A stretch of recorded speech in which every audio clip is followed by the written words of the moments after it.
Evet. Hadi gel. Bak bak bak. Yerini biliyor mamaların. Bunu işçi olarak tutmuşlar markete. Gel bakalım. Evet. Hep markalar gözükecek ama dur bakayım dur. Fıttıkım ben sana alacağım şimdi bir dakika. Buraya girdik. Sırasını bekliyor.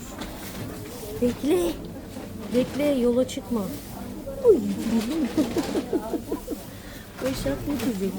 Bekle alacağız şimdi. Alacağız şimdi. Alacağız şimdi. Aldım gel. Gel.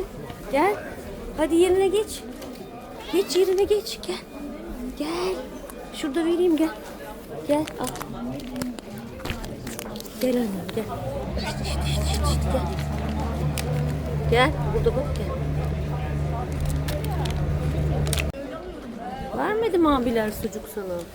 Hadi ya annem aferin sana. Aferin.